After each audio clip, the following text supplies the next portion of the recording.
ईश्वर, आत्मा और प्रकृति, आत्मा, परमात्मा और प्रकृति, इनके विषय में ज्ञान जितना स्पष्ट, पूर्ण और निर्भ्रांत होगा, उतना ही उस व्यक्ति के जीवन में सुख होगा, उतना ही उस व्यक्ति के जीवन में संतुलन होगा। क्योंकि मिसअंडरस्टैंडिंग सब कुछ खराब कर देती है। रिलेशनशिप को, संबंध को, हमारे रिश्तों को सबसे ज़्यादा खराब करती है मिसअंडरस्टैंडिंग।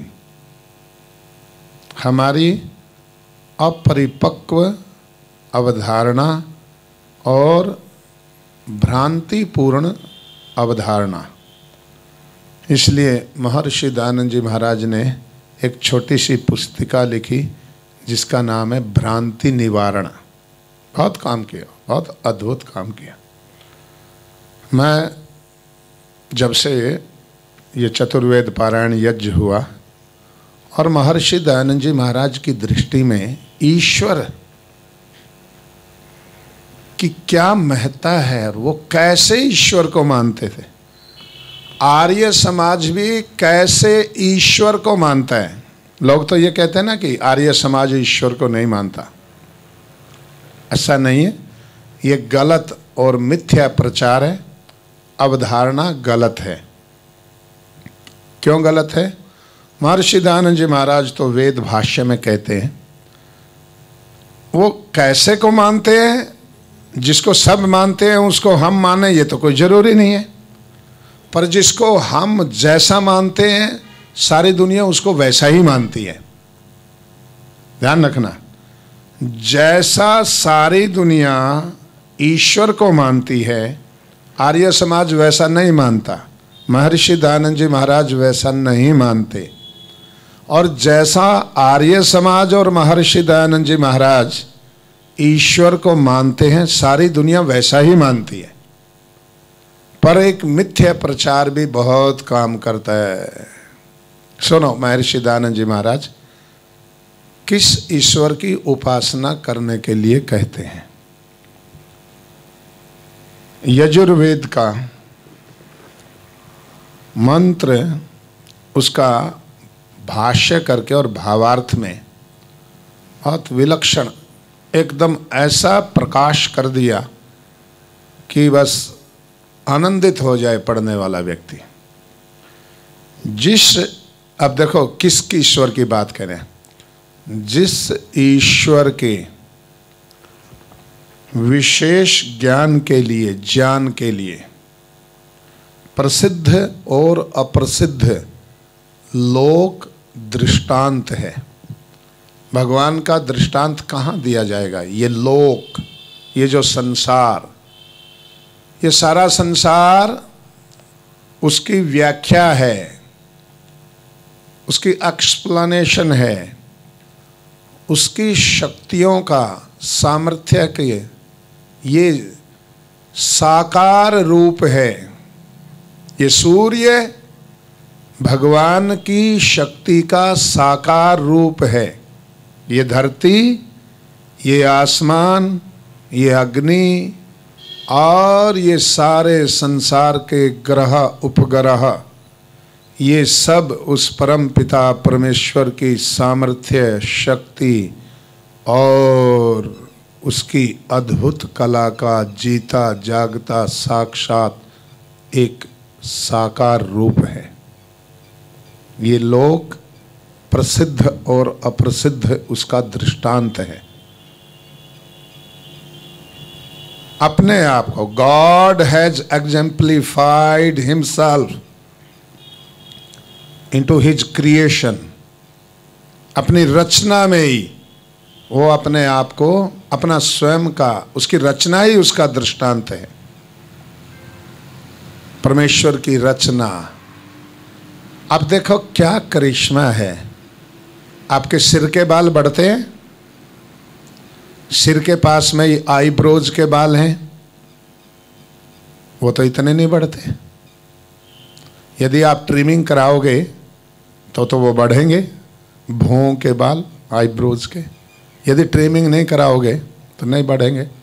हमने आज तक छुआ नहीं, हमारे तो ऐसे ही हैं। ये भी थोड़ा बहुत बढ़ेंगे।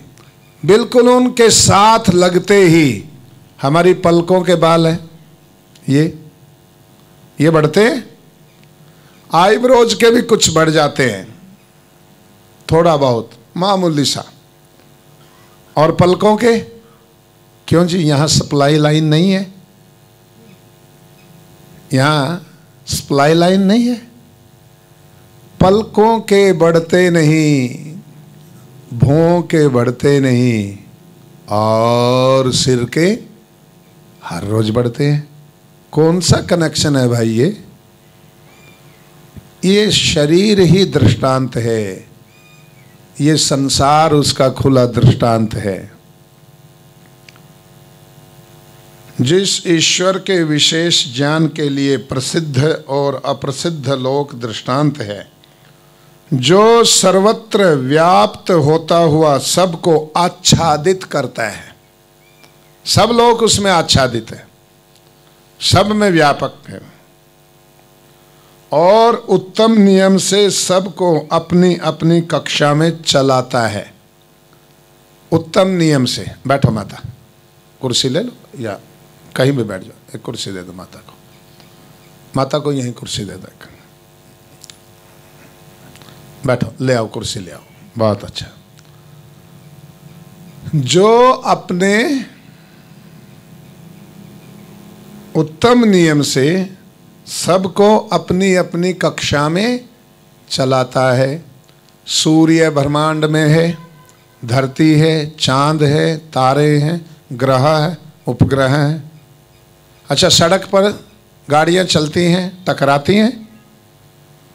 ये जो रोड है हमारे, इस पे गाड़ियां चलती हैं, आपस में टकराती हैं, और रेड लाइट होते हुए, सड़क होते हुए, पट्टिका होते हुए, और ऊपर ब्रह्मांड में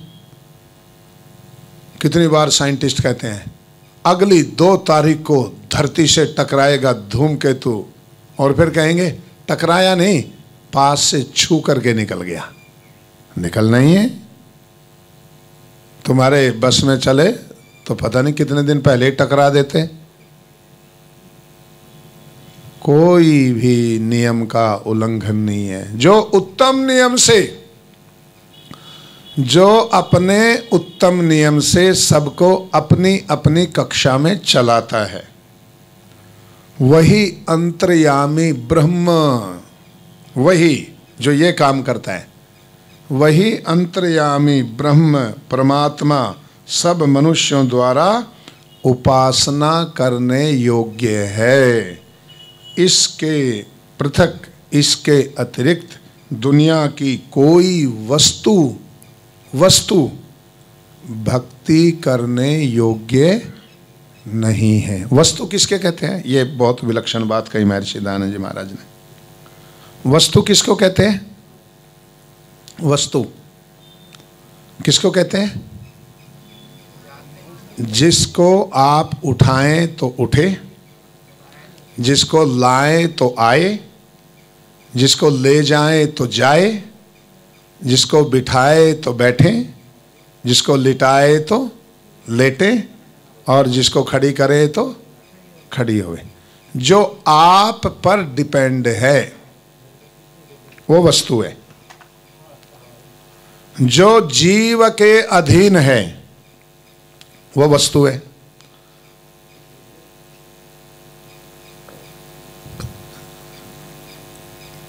महर्षि दयानंद जी महाराज कहते हैं, ऐसे परमेश्वर के अतिरिक्त दुनिया की कोई भी वस्तु भक्ति के योग्य नहीं है। भक्ति के योग्य नहीं है। ऐसे ईश्वर को आर्य समाज मानता है। ऐसे को तो सब मानते हैं। बोलो, ऐसे को सब मानते हैं ना? सब इसी को मानते हैं कि परमेश्वर ऐसा करता है, ऐसा करता है।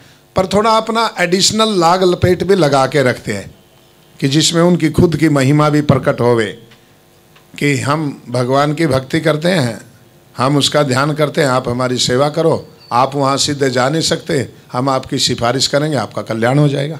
इतनी सी बात लोग अपनी जोड़ के, पर ऐसा मानने से कोई मना नहीं कर सकता। देखो, जैसा सारा संसार ईश्वर को मानता है, तर्क और युक्ति पे महर्षि दयानंद वैसा मानने से मना कर देते हैं, मना कर सकते हैं। पर जैसा आर्य समाज मानता है, दुनिया का कोई भी मत पंथ ऐसा मानने से मना नहीं कर सकता। तो महर्षि दयानंद जी महाराज की दृष्टि में ईश्वर, जीव और प्रकृति, इन तीनों का निर्भ्रांत ज्ञान साफ स्पष्ट युक्ति तर्क से युक्त जिस व्यक्ति को प्राप्त हो जाएगा, वो दुनिया में धक्के, दुख, धोखा नहीं खाएगा। न धक्के खाएगा, न धोखा खाएगा, न धोखा देगा, देगा भी नहीं। तो परम पिता परमेश्वर के विषय में जानने के लिए, शुद्ध ज्ञान प्राप्त करने के लिए कहाँ जाए? वेद पढ़ें। वेद पढ़ने की योग्यता नहीं है, इतनी संस्कृत भाषा नहीं आती, तो क्या करें? फिर वेदों के सिद्धांतों को, चारों वेदों के सिद्धांतों को सरल हिंदी भाषा में महर्षि दयानंद जी महाराज ने युक्ति तर्क का जामा, वस्त्र, आवरण दे करके एक पुस्तक की रचना की जिसका नाम है सत्यार्थ प्रकाश। फिर आप सत्यार्थ प्रकाश पढ़ें, उसमें आपको ईश्वर, जीव, प्रकृति तीनों का, अपने कर्मों का, जन्म का, मृत्यु का, पाप का, पुण्य का, गृहस्थ का, राजा का, राज्य का, प्रजा का, देश का, विदेश की नीति का, भक्ष्य का, अभक्ष्य का, खाने का, क्या खाएं क्या ना खाएं, कहाँ जाएं, कैसे रहें, पाप क्या है, पुण्य क्या है, संसार क्या है, धरती क्या है, दिन क्या है, रात क्या है, विद्या क्या है, अविद्या क्या है, स्वर्ग क्या है, मोक्ष क्या है, बंधन क्या है, ईश्वर कैसा है, साकार है, निराकार है, कैसा है, क्या करता है, पाप माप होते हैं या नहीं होते हैं, पुनर्जन्म होता है या नहीं होता है, और सारे मत पंथ संसार के किसके ऊपर टिके हैं, इन सब बातों का यदि आप 500 पृष्ठों में ही इन सारे प्रश्नों का उत्तर चाहते हो तो सत्यार्थ प्रकाश पढ़ें, फिर आपको उत्तर प्राप्त हो जाएगा, सबका उत्तर प्राप्त हो जाएगा।